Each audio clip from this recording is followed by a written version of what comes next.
नमस्कार मित्रांनो, 2026च्या अर्थसंकल्पामध्ये माननीय मुख्यमंत्री देवेंद्र फडणवीस यांनी शेतकऱ्यांसाठी पुण्यश्लोक अहिल्यादेवी होळकर कर्जमाफी योजना जाहीर केली असून या योजनेच्या माध्यमातून शेतकऱ्यांचं पीक कर्ज मोठ्या प्रमाणात माफ होणार यासंबंधी आपण माहिती बघणार आहोत. नमस्कार मित्रांनो, मी कृष्णा बोडसे पुन्हा आपल्या गगन भरारी या चॅनलमध्ये आपलं स्वागत करतो. मित्रांनो, लवकरच 30 जूनपर्यंत शेतकऱ्यांची कर्जमाफी होणार आहे. कारण 30 सप्टेंबर जूनपर्यंत थकलेल्या लोकांची कर्जमाफी या ठिकाणी होणार आहे.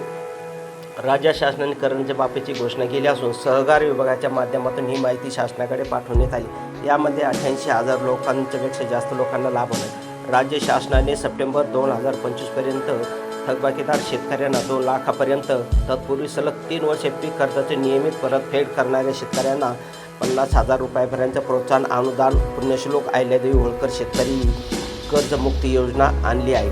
शासनाच्या पातळीवरून गेल्या 2 महिन्यापासून यासंबंधी माहिती संकलित करण्याचे काम सुरू आहे. कोणत्याही परिस्थितीत जून 2026पर्यंत कर्जमाफी योजनेचा लाभ पात्र शेतकऱ्यांना त्यांच्या खात्यावर 2 लाख रुपये जमा होण्याच्या हालचाली शासन पातळीवर सुरू आहे. कोल्हापूर जिल्ह्यातील जिल्हा मध्यवर्ती सहकारी बँकेच्या माध्यमात 2,15,000 खातेदार शेतकरी पीक कर्जाची उचल करतात. दरवर्षी बँक पातळीवर 90% पीक कर्जाची वसूल होते.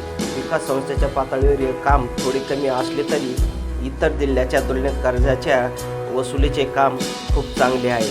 मित्रांनो, यासंबंधी आपण वेळोवेळी या चॅनलच्या माध्यमातून बघत होतो. शासनाने सप्टेंबर 2025पर्यंत अखेर थकबाकीदार शेतकऱ्यांची माहिती गोळा केली असून लवकर या योजनेचा फायदा शेतकऱ्यांना होणार आहे आणि नवीन पीक कर्जसुद्धा 30 जूनच्या नंतर लगेच शेतकऱ्यांना मिळेल असं शासन पातळीवरून सांगण्यात येते. मित्रांनो, यावर्षी आपण बघत असेल गेल्या 3 वर्षापासून महाराष्ट्रामध्ये कधी अतिवृष्टी तर कधी अनावृष्टी आणि यामुळे शेतकरी मोठ्या संकटाला सामोरा गेला. त्यामुळे शेतकऱ्यांनी 30 जूनपर्यंत या शेतकऱ्यांची कर्जमाफी करण्याचं योजलं असून 30 सप्टेंबर 2025पर्यंत जे शेतकरी थकीत आहेत अशा शेतकऱ्यांना या योजनेचा लाभ मिळणार आहे. मित्रांनो, 30 सप्टेंबर 2025 नंतर जे थकबाकीदार शेतकरी असेल किंवा जे कंटिन्यू भरणारे असेल अशा या शेतकऱ्यांना कर्जमाफीचा फायदा मिळणार नाही. जे शेतकरी 30 सप्टेंबर 2025पर्यंत थकबाकीदार आहेत अशा शेतकऱ्यांना या योजनेचा लाभ मिळणार आहे.